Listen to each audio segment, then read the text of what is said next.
गोविन्दाय नमो नमः। श्रीकृष्णाय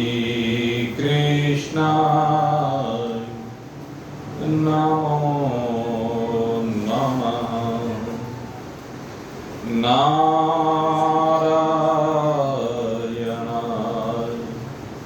नमो नमः।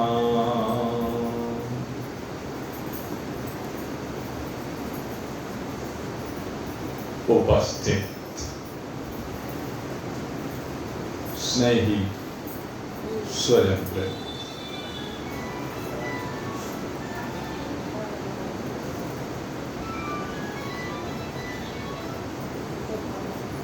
श्रीमद् भगवद गीता का 15वां अध्याय, जो पुरुषोत्तम योग नाम से कहा गया, वह आपके द्वारा बड़ी श्रद्धा के साथ, बड़े प्रेम के साथ भगवत चरणों में अपने आप को समर्पित करते हुए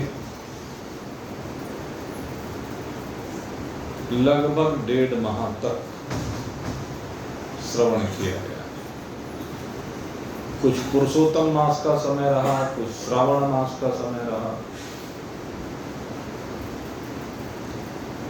और भगवान श्री कृष्ण ने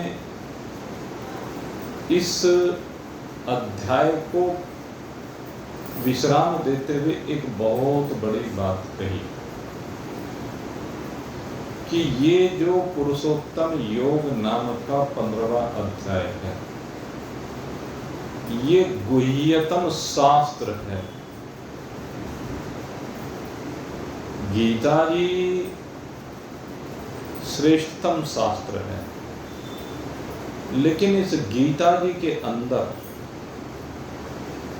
शास्त्र के अंदर शास्त्र,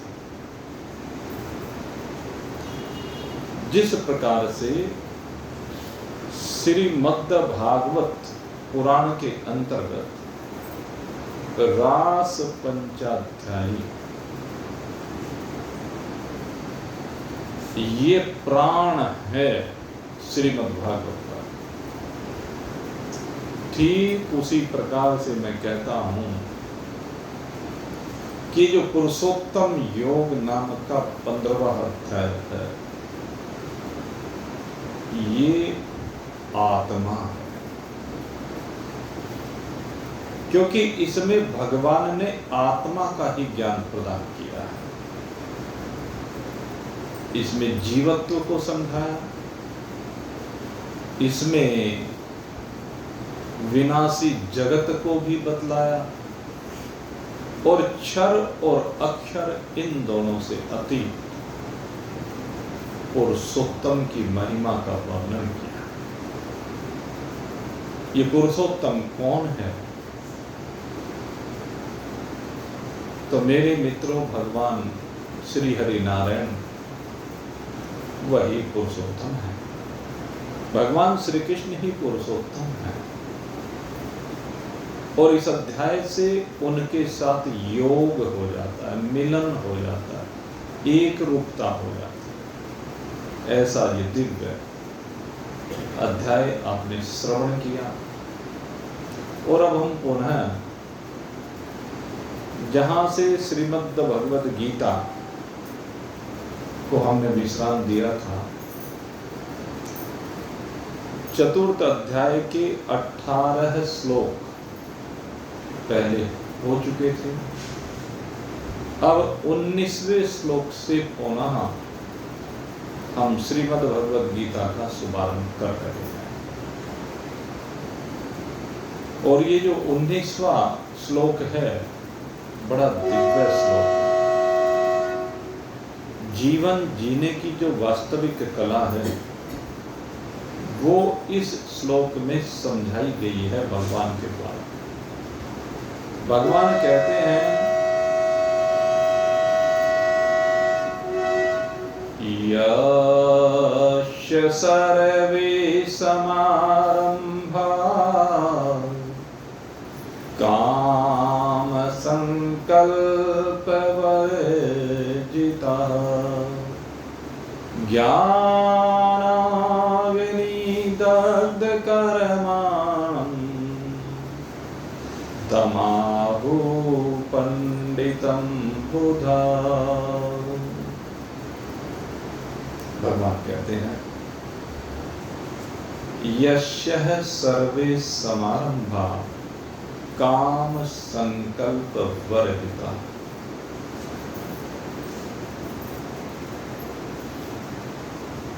कहते हैं जिसके समस्त कर्म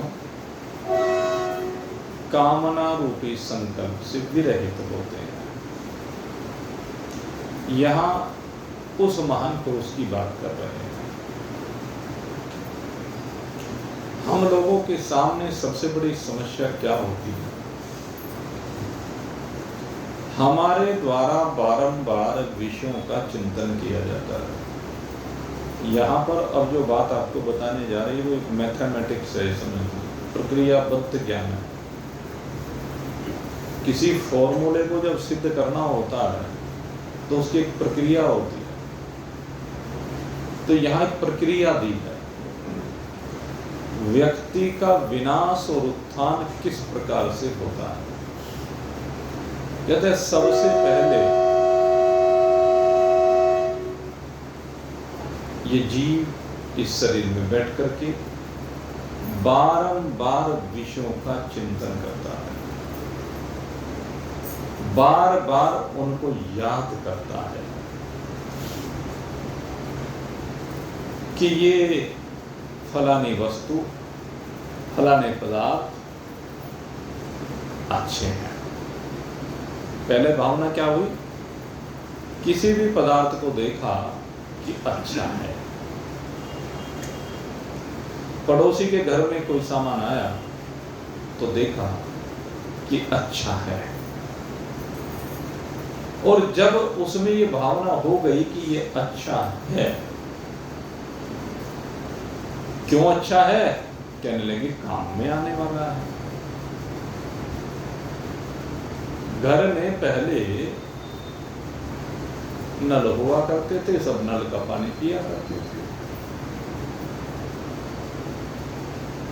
कभी कभी ठंडा गर्मी में पानी पीने का मन होता था तो बर्फ मंगा लिया करते, उसका पानी या शरबत आदि प्रयोग में ले आते। अब देखा कि पड़ोसी के यहाँ पर फ्रिज आ गया, अरे तो बहुत अच्छी चीज है, ये तो बड़ी काम की चीज है। देखो ठंडा ठंडा पानी ऐसे ही मिल जाता है, कुछ करना धरना नहीं पड़ता, बस पानी इसमें रख दीजिए ठंडा हो जाता है। तो इसको कहते हैं काम में आने वाला, हमारे काम की चीज है, ये तो बड़ी उपयोगी है, जीवन में इसका बड़ा लाभ है। 10-15 साल पहले हमारे शामली जैसे शहर में एसी को जानने वाला एक आध बिरला था, लेकिन एक आध बिरले के यहाँ देखा, देख करके बैठ करके अच्छा लगा तो भावना बनने लगी कि भाई तो उपयोगी चीज है, बड़ी बढ़िया चीज है। तो घर घर में आ गए उपयोगी। पहली बात क्या हुई? चीज अच्छी है। दूसरी बात क्या हुई? काम में आने वाली है। तीसरी बात क्या हुई? उपयोगी है। और जब उपयोगी है, उपयोग में लाए तो उससे क्या हुआ? सुख हुआ। कहने लगे सुख हुआ। उधर जब सत्संग भवन में गर्मी में बैठते थे तो ये सुरेश जी बार बार कहते थे, ना? अब यहां आकर के भी बार बार कहते हैं। पहले अभाव को लेकर कहते थे, अब भाव को लेकर कहते हैं। अंतर इतना सा हुआ। कहते पहले हुए थे और कहते अब भी हैं। पहले कहते बड़ा कष्ट हो रहा है, बड़ी गर्मी लग रही है, अब कहते हैं मैं गर्मी से निकल कर क्या है, बड़ी राहत मिली, बड़ा सुख हुआ। तो ये जो चार बातें हुई कि चीज अच्छी है, काम में आने वाली है, उपयोगी है, सुख प्रदान करने वाली है, ये कहते हैं ये है बुद्धि का संकल्प, सम्यक बुद्धि संकल्प, अनुकूल बुद्धि संकल्प। एक संकल्प इसके विपरीत भी होता है, अरे रिश्ता बेकार है, अच्छे के बजाय बेकार है, हमारे किस काम की है, हमारे यहाँ क्या उपयोग होगा, अरे तो काम का दुखी देगी, रोज सिर में दर्द करके रखेगी। इसका नाम है विकल्प। अच्छाई को देखना संकल्प है और बुराई को देखना विकल्प है, ये कह लीजिए। हानिकारक है वस्तु, ये विकल्प है। इस प्रकार से अनेक संकल्प और विकल्प इस बुद्धि में होते ही रहते हैं। निरंतर बुद्धि का काम ही यही है, मन का कह लीजिए। मन क्या है? संकल्पवान। मन क्या है? विकल्पवान है। और कहते हैं जब संकल्प और विकल्प का खेल चलता रहता है तो आखिर में एक स्थिति ऐसी आती है कि विकल्प निवृत्त होने प्रारंभ हो जाती है और एक संकल्प में स्थिति हो जाती है। आखिर में आकर के एक संकल्प में तो स्थिति होगी ना। इसको अंतःकरण के चारों विभाग करते हुए जब हम देखते हैं मन के द्वारा बुद्धि चित्त अहंकार, तो लास्ट स्टेज पर आकर के जब अहंकार ने काम कर दिया तब एक विकल्प पर स्थिरता आती है, एक विकल्प पर टिकाव बनता है, रुकाव बनता है। कहते हैं जिस विकल्प पर विकल्प क्या, फिर तो विकल्प तो हट ही गया, संकल्प है। जिस संकल्प पर जाकर के मन टिक जाए, बुद्धि रुक जाए, एक वही रह जाता है। और सारी चीज जो अभी अभी आपको चारों बात बताई, अब एक भावना बनती है। अभी तक पड़ोसी के यहां देखा कि अच्छी है, काम में आने वाली है, उपयोगी है, सुख देने वाली है। अब अगली भावना बनी। क्या भावना बनी? ये मेरे पास होनी चाहिए, अब ये मुझे भी मिलनी चाहिए। हा? तो ये मन में एक इच्छा बन गई, उस वस्तु को प्राप्त करने की इच्छा बन गई कि भाई अब तो जुगाड़बाजी की जाए और घर में फ्रिज एसी लेकर के आ जाए, तभी बात बनेगी भाई। तो ये विषय हमें मिल जाना चाहिए, हमारे पास होना चाहिए। इसी का नाम कामना है। कामना के अनेक रूप हैं, इच्छा, वासना, तृष्णा, स्पृहा, ये चार रूप कहे जाते हैं कामना के। प्रिय मैंने आपको बता दिया, ये रूप यही है। ये वस्तु अब हमारे पास होनी चाहिए, इसका नाम कामना है। कहते हैं आम सांसारिक व्यक्ति में रोज यही चीजें देखने में आती। दुकान कर रहा है तो दुकान में फलानी चीज होनी चाहिए, घर में रह रहा है तो ये चीज होनी चाहिए, ऐसे कपड़े होने चाहिए, ऐसा फर्नीचर होना चाहिए, ऐसा भोजन होना चाहिए। ये तो संकल्प है। भोजन के पीछे, वस्त्रों के पीछे, सामान के पीछे रोज मारा मारा फिरता है, दौड़ा दौड़ा फिरता है। और जब ये दौड़ा दौड़ा हो फिरता है, परेशान रहता है, बस जान निकल गई अगर नहीं है तो पूरे एफर्ट्स करता है, पूरी जान लगा देता है। कहते हैं तो सांसारिक व्यक्ति की बात है। एक सांसारिक व्यक्ति के बजाय जो संसार से विलग होकर के परमार्थ में लगा हुआ, पारमार्थिक व्यक्ति, तो यहां भगवान उसकी बात कर रहे हैं। यस्यः सर्वे समारंभा काम संकल्प वर्जितः। लेकिन कहते हैं जो महान पुरुष होता है उसके समस्त संकल्प समाप्त हो गए, उसके अंदर संकल्प भी नहीं होता। जब संकल्प नहीं होता तो फिर विकल्प भी नहीं होता। उसे ये जो भाव कहे ना तो कोई वस्तु अच्छी लगती है ना कोई वस्तु बुरी लगती है, ना किसी वस्तु के बारे में मानता है कि ये काम में आने वाली है या नहीं काम में आने वाली है, कुछ लेना देना नहीं इस बात से। ये उपयोगी है कि अनुपयोगी है इसमें भी दिमाग नहीं लगाता। ये लाभकारी है या हानिकारक है इसमें भी दिमाग नहीं लगाता। धन का नमान पुरुष की साधक की विशेषता है। इन चारों बातों के ऊपर जरा गौर करना और अपने जीवन में उतारने का प्रयास करें। सत्संग में आने का जो प्रयोजन है वो तभी है। ये जो चार भाव कहे, किसी भी वस्तु को देखें न अच्छा भाव न बुरा भाव, दोनों भाव से बाहर निकलिए। मन का संकल्प ही तो, मन का खेल ही तो है, उसके अलावा और कुछ नहीं है।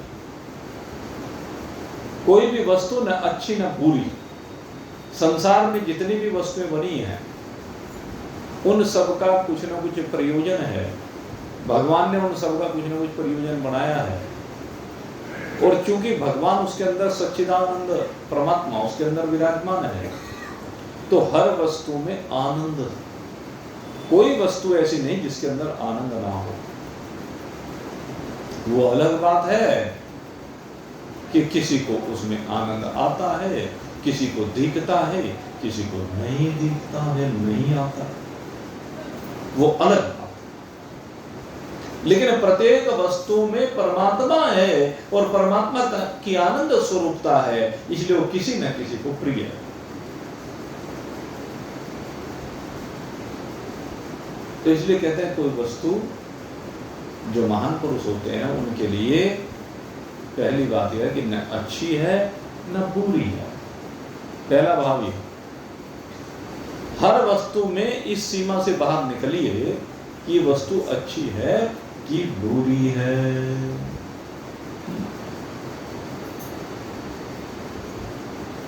इस भाव को बदलिए। यही सबसे बड़ा पतन का भाव है, यही संसार में घुसने का भाव है। आप क्यों निर्णय करते हैं अच्छा और बुरे का? अब जैसे टेलीविजन पे हर समय यही चलता है, अच्छा और बुरा, फलाना अच्छा फलाना बुरा, फलाना काम अच्छा फलाना बुरा। सारे दिन बैठे हुए इसी बात पे लड़ते रहते हैं। तो जब भी अच्छे और बुरे की कल्पना होगी तो लड़ाई होगी। आप अच्छे और बुरे दोनों की सीमा से बाहर निकलिए, यही है जीवन, ये नहीं होगा। योगस्थ कुरु कर्माणि संग त्यक्त्वा धनंजय समसिद्धावसिद्धो च कृत्वापि न निबध्यते। अगर बंधन से बाहर निकलना चाहते हो तो अच्छे और बुरे की सीमा से बाहर निकलो। भगवान कहते हैं कि तू परमात्मा में स्थित होकर, मुझ में स्थित होकर योगस्थः कुरु कर्माणि, इस शरीर से जो भी कर्म हो वो परमात्मा से जुड़े हुए हो। जब परमात्मा से जुड़ा हुआ कर्म होगा तो उसका कर्ता परमात्मा को मानिए, प्रकृति को मानिए, अपने में कर्तापन को हटा दीजिए। मैं कर्ता हूं ही नहीं, मेरे अंदर कर्तापना है ही नहीं, परमात्मा से जुड़ना है। परमात्मा से जुड़ते ही कर्तापना समाप्त हो जाता है और फिर उसमें अच्छे और बुरे की भावना समाप्त हो जाती है। न अच्छे की बात है न बुरे की बात है। कोई भी वस्तु न अच्छी न बुरी, हमारे दृष्टिकोण से हमें क्या लेना देना, अच्छी है या बुरी है। फलाने के घर में फलानी चीज रखी है, क्यों, हमें क्या लेना देना, हमारा क्या लाभ क्या हानि, हमारे लिए क्या अच्छी क्या बुरी। निकलिए इन सीमाओं से, अपने घर की वस्तुओं से। घर की वस्तु भी ये अच्छी है और ये बुरी है, इस भाव से निकलिए। समय पर जो भी प्रकृति के गुणों के द्वारा हो रहा है उसको स्वीकार कीजिए। अच्छे और बुरे की कल्पना में नहीं फंसना। फलानी वस्तु अच्छी है, काम में आने वाली है, या काम में नहीं आने वाली है, दोनों भाव से बाहर निकल जाओ। हमें किसी से कोई लेना देना ही नहीं, हमें किसी से कुछ काम ही नहीं, हमें किसी से कोई लेना देना नहीं, हमें किसी से कुछ काम नहीं, न किसी वस्तु से न किसी प्राणी से। ये भाव होना चाहिए, मुझे किसी से कुछ काम लेना ही नहीं। और जो लेता और देता हुआ दिखे सो शरीर है। मुझ आत्मा में लेना और देना है ही नहीं। मैं आत्मा बिल्कुल निर्लिप्त हूं, मुझे आत्मा में कुछ भी लेन देन नहीं है, अच्छा हुआ नहीं है, कोई वस्तु काम आने वाली या ना काम आने वाली नहीं है। क्या देखना, हमारा हर चीज के बिना काम चलता है,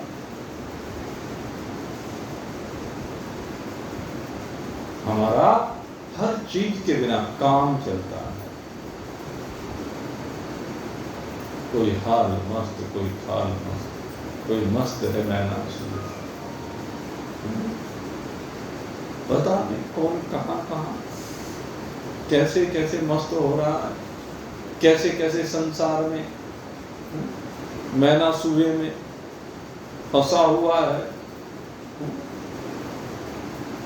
एक खुद मस्ती बिन सब मस्त अधो पड़े अविद्या कुएं। मस्ती है तो केवल एक खुद मस्ती है, अपनी आत्मा की मस्ती है, अपनी आत्मा का आनंद है, बाकी सब झूठा है, मिथ्या। संसार में तो रहता हूं पर तलबगार नहीं हूं, बाजार से निकला हूं पर खरीदार नहीं। क्योंकि जब कोई भी वस्तु से मुझे कोई लेना देना नहीं तो क्या खरीदूं, कुछ नहीं। महान पुरुषों को कुछ जरूरत नहीं, समस्त कामनाओं का मेरे लिए न कोई अच्छी है न बुरी है, काम में आने वाली या ना आने वाली, कहते हैं सब सीमाओं से परे है। मेरे लिए कोई वस्तु उपयोगी या अनुपयोगी नहीं। समय पर जैसा भी है ठीक है। मुझ आत्मा को कोई भी वस्तु चाहिए नहीं, आत्मा की खुराक है ही नहीं। आत्मा कुछ खाता पीता नहीं, कुछ पहनता नहीं, लेता नहीं, देता नहीं, चलता नहीं। आत्मा की तो यह विशेषता है। इसलिए आत्मा के लिए क्या उपयोगी और क्या अनुपयोगी। जिसे कुछ चाहिए ही नहीं, क्या उपयोगी और क्या अनुपयोगी, इन चीजों में दिमाग नहीं लगाते, इन चीजों परे। वो सुख और दुख इन दोनों की सीमा से परे है, इन दोनों में फंसा हुआ नहीं है। और जिसकी ये स्थिति हो गई है उसके अंदर किसी भी वस्तु को प्राप्त करने की अभिलाषा नहीं है, कोई कामना नहीं, कोई उसका संकल्प ही नहीं होता। उसके अंदर किसी भी वस्तु को प्राप्त करने का संकल्प ही नहीं होता। उसके अंदर भोजन को भी प्राप्त करने का संकल्प नहीं होता शरीर के लिए। जिसने इस नैया को प्रारब्ध के हवाले छोड़ दिया है, किश्ती बढ़ती जा रही है समुद्र में, भव सागर में। ये किश्ती भव सागर में आगे बढ़ती जाती है, बढ़ती जाती है। तट पर दर्शक देख रहे हैं, दिल उनका घबराए रे, दिल उनका घबराए रे। तट पर दर्शक देख रहे हैं, दिल उनका घबराए। क्यों घबरा रहा है? अरे बीच में जाल में फंसा हुआ, कहीं डूब ना जाए। कहते संसार को देख रहा है तो देख, डूब जाएगी नाव आप में, तभी किनारा पाए रे, तभी किनारा पाए रे। डूब जाएगी नाव आप में, तभी किनारा पाए रे, तभी किनारा पाए रे। जब ये नैया अपने आप में डूब जाएगी, एक परमात्मा में डूब जाएगी, तो कहते हैं डूबने पर ही किनारा मिलेगा। जो डूबा नहीं उसको किनारा मिला नहीं। किनारा उसी को मिलता है जो परमात्मा रस में डूब जाता है। किनारा हमारे परमात्मा, जो परमात्मा के रस में डूबता चला जाता है, उसी को परमात्मा रूपी किनारा मिल जाता है। तो जिसको भी किनारा चाहिए उसे डूबना पड़ेगा। और ये महान पुरुष ऐसे ही डूबे रहते हैं। ये महान पुरुष ऐसे ही अपनी मस्ती में मस्त रहते हैं।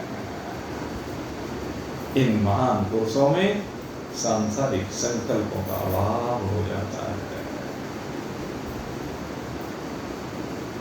ये जो संकल्प है ना, ये जो कामना है ना, कहते भाई ये दोनों ही सबसे खतरनाक चीज है। इसलिए बार बार कहते हैं अपने आप को संकल्पों से विहीन करो। अब संकल्पों से विहीन करे तो करे कैसे?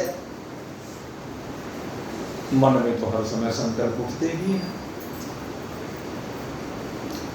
कहते मन में ही तो उठते हैं, तुम्हारे में तो नहीं उठते।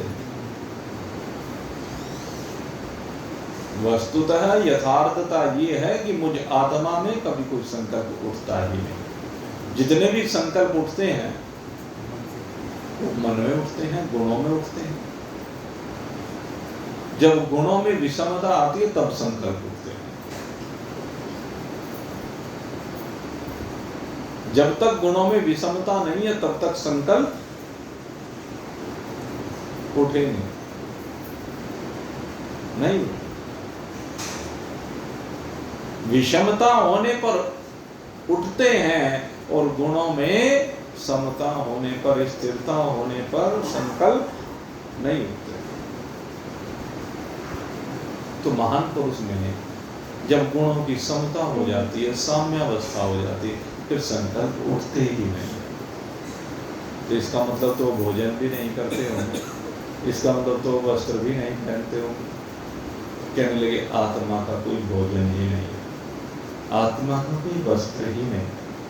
भोजन किसका है? शरीर का है। वस्त्र किस पे है? शरीर पे है। आत्मा तो कोई वस्त्र नहीं पहनता। और अगर कोई वस्त्र पहनता है तो जीव पहनता है। जीव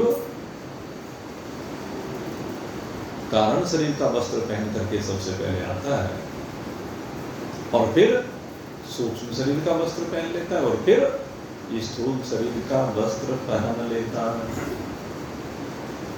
ये तीन प्रकार के वस्त्र जीव पहनता है, आत्मा नहीं पहनती। आत्मा असंग है, आत्मा निर्लिप्त है। कब? जब तक आत्मा शरीर के साथ जुड़ी हुई नहीं है, या कह लीजिए जीव जब शरीर के साथ जुड़ता है, शरीर को अपना मानता है, तब इसमें संकल्पों का उदय होता है। संकल्पों का उदय होने से कामनाओं का जन्म होता है, और कामनाओं के जन्म का मैथमेटिक्स मैंने आपको समझा दिया। कामनाओं का जन्म जब होता है, बस फिर तो फंस जाता है, क्योंकि कामनाओं की पूर्ति करने के लिए कर्म करता है। अपनी इच्छाओं की पूर्ति के लिए इसको कर्म करना पड़ता है, और जब ये कर्म करता है तो कर्म का फल होता है, उसका भोग करना पड़ता है, वो समय समय पे आकर के फल देता है। अब जब फल देता है तो फिर सुख भी होता है और दुख भी होता है, अनुकूलता भी होती है और प्रतिकूलता भी होती है, लाभ भी होता है और हानि भी होती है, मरना भी होता है और जीना भी होता है। और कहते हैं एक चीज पे कट लगा दो, संकल्प। अगर आपने संकल्प पे कट लगा दिया तो संकल्प पे कट लगाते ही कामना पर कट लग गया, और जब कामना पे कट लग गया तो कर्म पे कट लग गया, और जब कर्म पे कट लग गया तो भोगों पर कट लग गया, और जब भोगों पर कट लग गया तो जन्म पे कट लग गया। अविद्या, कामना और कर्म, ये तीन चीजें, ये संकल्प ही अविद्या है। सबसे जरूरी है इस अविद्या को जीतना। संकल्प को जीतना का मतलब क्या है? संकल्प के ना उठने का मतलब क्या है? कि अविद्या का विजय, क्योंकि फंसाने वाली अविद्या है, ना समझी है, भूल है, अज्ञान है। ये जो खेल है ना परमात्मा में जो रचा हुआ है, माया ने जो रचा है, भाई इस खेल में ऐसा फंस जाता है कि बस संकल्प से बाहर नहीं निकलते, और भूल भलैया में ऐसा फंसता है कि अपने को भूल जाता है, बाकी सब याद रहता है। बड़ा विचित्र खेल है भाई, माया का जो खेल है, अविद्या का जो खेल है, बड़ा विचित्र खेल है, बड़ी भूल भलैया है, बड़ा फंसा हुआ है तो आत्मा, है तो परमात्मा, अपने को जीव मान करके ये न जाने अपने में कौन कौन सी कल्पना कर लेता है और फंसता चला जाता है। कैसो खेल रचो मेरे दाता, कैसो खेल रचो मेरे दाता, जित देखो उत तू ही तू, जित देखो उत तू ही तू, जित देखो उत तू ही तू। ये तो ज्ञानी की दृष्टि है। कैसो खेल रचो मेरे दाता, जित देखो उत तू ही तू। ये ज्ञानी की दृष्टि है, महान पुरुषों की दृष्टि है। और संसार की दृष्टि, भाई बस फिर तो उसका तो क्या कहना। कैसी भूल जगत में डारी, कैसी भूल जगत में डारी, साबित करनी कर रयो तू। कैसो खेल रचो मेरे दाता, जित देखो उत तू ही तू, जित देखो उत तू ही तू। नर नारी में एक ही कहिए, है तो नर और नारी दोनों में एक है। नर और नारी संसारिक व्यवस्था के लिए भिन्न है, लेकिन दोनों में बैठा हुआ परमात्मा एक ही है। लेकिन नर नारी में एक ही कहिए, दो ये जगत में दर्श तू, नर नारी में एक ही कहियो, दो ये जगत में दर्श तू। बालक हो रोवन न लाग्यो, बालक हो रोवन न लाग्यो, माता बन पुचकारो तू, माता बन पुचकारो तू। कैसो खेल रचो मेरे दाता, जित देखो उत तू ही तू, जित देखो उत तू ही तू।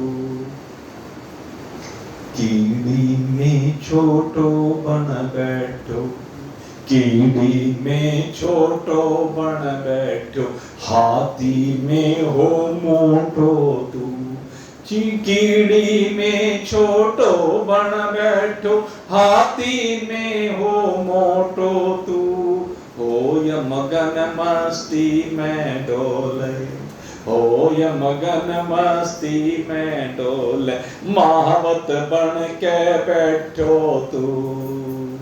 हो य मगन मस्ती में डोले, महावत बन के बैठो तू। कैसो खेल रचो मेरे दाता, जित देखो उत तो ही तो, जित देखो उत तो ही तो।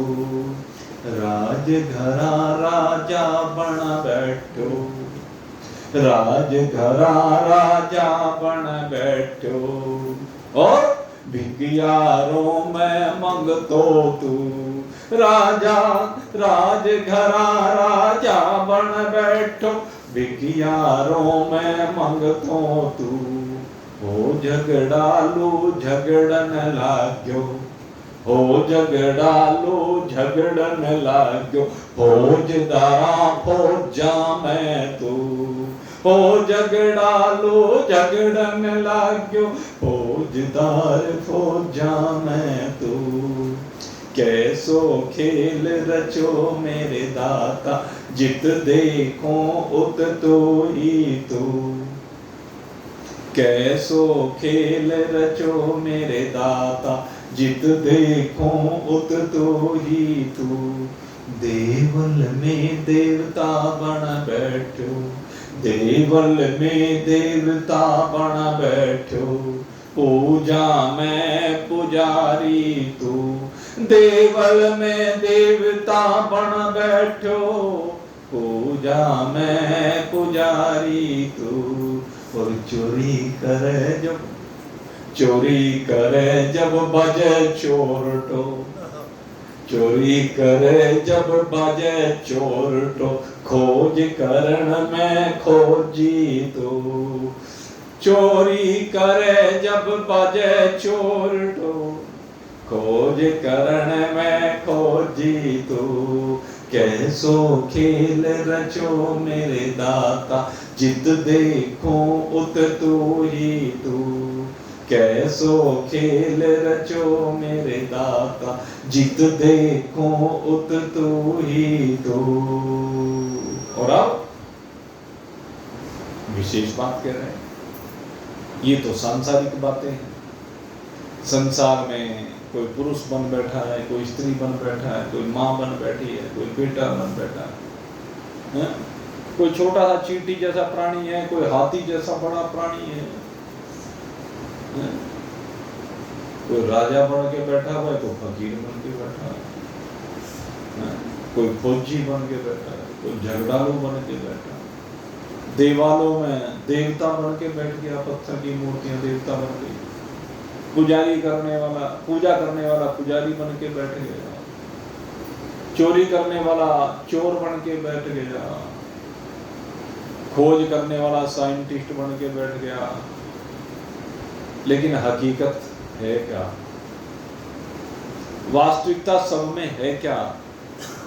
इसको समझने की आवश्यकता है। और वास्तविकता क्या है? राम ही करता, राम ही भरता। हकीकत यह है राम ही करता राम ही भरता, सारो खेल रचायो तू। राम ही करता राम ही भरता, सारो खेल रचायो तू।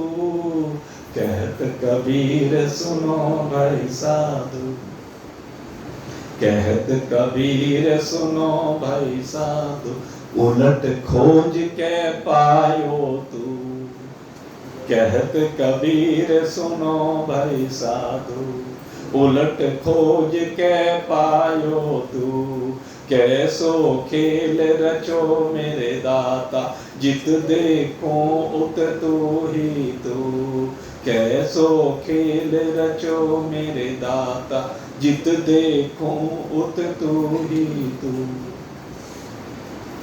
दृष्टि यह है कि राम ही करने वाला है, राम ही करना, क्योंकि चराचर जगत एक राम जी का ही स्वरूप है। सारा खेल राम जी का रचा हुआ है। कहीं से भी पकड़ लो इसे, जहां से भी पकड़ोगे वहीं पे राम जी को पकड़ो। 4 अंधे जा रहे थे और 4 अंधों ने एक हाथी को देखा और एक ने टांग पकड़ ली, एक ने पूंछ पकड़ ली, एक ने कान पकड़ लिया, एक ने सूंड पकड़ ली। अब उन्होंने जो पकड़ा तो चारों ने अपने अपने अनुसार उसका वर्णन कर दिया। और जब वर्णन किया तो जिनने टांग पकड़ी थी कहला खंबे जैसा है, जिसने पूंछ पकड़ी थी कहना डाली सी लटक रही भाई पेड़ की।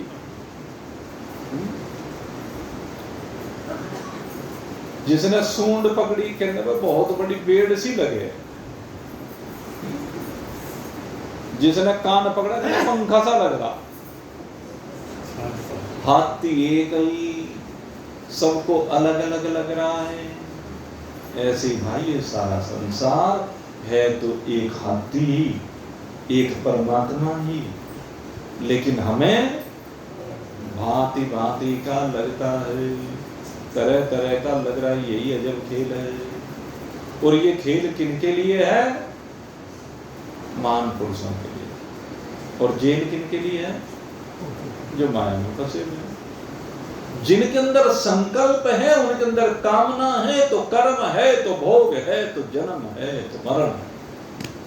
पूरी श्रृंखला चेन है, समझ लीजिए इस बात को। संकल्प है तो कामना है, कामना है तो कर्म है, कर्म है तो भोग है, भोग है तो जन्म और मृत्यु है। इसलिए संकल्प को समाप्त। यस्यः सर्वे समारंभा काम संकल्प वर्जिता। कहते जिसके जितने भी कर्म है कहते वो कामना से विरहित है। आंखें खुलना और बंद करना बंद नहीं करेंगी। आंखें खुलेंगी भी, बंद भी होंगी, और जब खुलेंगी और बंद होंगी तो सामने संसार भी दिखेगा। लेकिन बात यह है कि संसार के दिखने के बाद उस संसार के प्रति कोई संकल्प ना बने, वहां पर कोई अच्छा या बुरा ना लगे, वहां पर काम का और बेकाम का ना लगे, वहां पर उपयोगी और अनुपयोगी ना लगे, वहां पर सुख देने वाला और दुख देने वाला ना लगे। बात यह है, यही बात समझने की, यही जीवन में उतारने की है। ये चारों बातें खूब अच्छी तरह से समझ लीजिए और अपने आप से प्रश्न कीजिए। अच्छा बुरा इसकी सीमा से बाहर, काम में आने वाला और ना काम में आने वाला इसकी सीमा से बाहर, उपयोगी और अनुपयोगी की सीमा से बाहर, सुख देने वाला और दुख देने वाला दोनों की सीमा से बाहर। क्योंकि काऊ न काहू को, काऊ न काहू को सुख दुख करिदाता,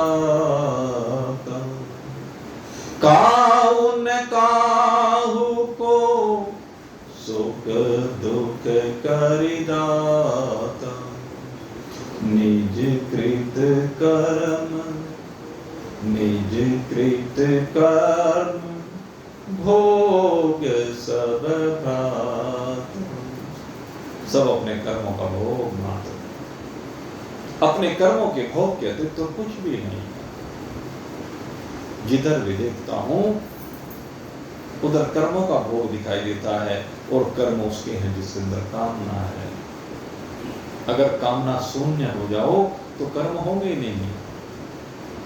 आंख खुलती रहे, बंद होती रहे, रूप दिखता रहे, लेकिन रूप से संबंध नहीं, शब्द से संबंध नहीं, स्पर्श से संबंध नहीं, आने से संबंध नहीं, जाने से संबंध नहीं, ग्रहण से संबंध नहीं, त्याग से संबंध नहीं। मैं इन सब का साक्षी हूं, मैं इन सब से विलग हूं, मेरा इन सब कुछ से कुछ भी लेना देना नहीं है। ये है मेरे मित्रों जीवन जीने की कला। जब ये जीवन जीने की कला सीख लेते हो तो काम बन जाता है। कर्म अकर्म हो जाते हैं। संग रहितता के कारण, संग ना होने के कारण से शरीर मन वाणी के जो कर्म है वो कर्म हो जाते हैं, क्योंकि उनमें संकल्प नहीं है। वो तो ढेला फेंका, इसको ना हुई वहीं बराबर हो गया, कुछ लेना ना देना, आगे आना ना जाना, कोई फल नहीं। जब फलेच्छा का अभाव है तो फिर फल कैसा? जब तक फल इच्छा है तब तक ही कर्म है, कामना है, संकल्प है। सिद्धमान पुरुषों में न संकल्प होता है न कामना होती है, ये दोनों ही चीजें नहीं होती। इसलिए शरीर से जो भी कर्म होता है वो बंधनकारी नहीं होता है, उससे बंधता नहीं है। बस केवल लोक संग्रहार्थ। ये भी कौन कहता है? ये भी वो नहीं कहता कि मैं लोक संग्रह के लिए कार्य कर रहा हूं। लोक संग्रह के लिए कार्य वो भी उनके चेले चपटे ही कहते रहते कि लोक संग्रह के लिए कार्य होता हुआ दिख रहा, उसे लोक का भी संग्रह नहीं। लोक संग्रह से तात्पर्य ये नहीं कि इकट्ठा करना लोग ना, लोक संग्रहार्थ अर्थात संसार की प्रेरणा, संसार को प्रेरित करने के लिए हो रहा है कि तुम भी कामना शून्य हो जाओ। दूसरे कर्तव्य की परंपरा बनी रहे, कर्तव्य की परंपरा की सुरक्षा हो। आज एक बहुत बड़ी विडंबना है, अधिकार सब चाहते हैं, कर्तव्य भूल जाते हैं। और मैं तो बार बार इस बात को कहता हूं, अगर अपने कर्तव्य स्मरण कर ली जाए तो अधिकार की बात ही नहीं रहती। अधिकार की बात तब आती है जब हम कर्तव्य पथ से विमुख हो जाते हैं, और कर्तव्य पथ पर भी निरसंकल्प। शरीर से महान पुरुषों के जो कर्म होते हैं कि महान पुरुष कथा कर रहे हैं, प्रवचन कर रहे हैं, सत्संग कर रहे हैं, लेकिन बदले में कोई चाहत ना होना, समझ चाहत से कुछ लेना ना देना, तो इसको कहते हैं लोक संग्रह, इसको कहते हैं परंपरा बनी रहे। परंपरा की सुरक्षा के लिए सब कर्म शरीर से होते हुए दिखाई देते हैं, उनमें कहीं कोई कामना नहीं होती है, कोई संकल्प नहीं होता है, कोई विकल्प नहीं होता है। इसलिए वो महान पुरुष यहीं रहते रहते मुक्ति को प्राप्त हो जाते हैं, जीवन मुक्ति का आनंद लेते हैं, और फिर विदेह मुक्त हो जाते हैं। तो मेरे मित्रों, इस विषय के ऊपर चिंतन करें, हम तो भगवान से यही प्रार्थना करते हैं कि आप पहले जीवन मुक्ति का आनंद लेते हुए विदेही मुक्ति को भी प्राप्त करके अपने स्वरूप में स्थित हो। आप सभी के लिए बहुत बहुत शुभकामना करते हुए अब यहीं पर सत्संग को विश्राम दे रहे हैं। आज भाई शिव कुमार जी ने आपके लिए श्रावण मास पूर्ण होने पर माता अन्नपूर्णा का प्रसाद की व्यवस्था की है, तो सब इस प्रसाद को ग्रहण करके जाएंगे। बोलिए सच्चिदानंद भगवान की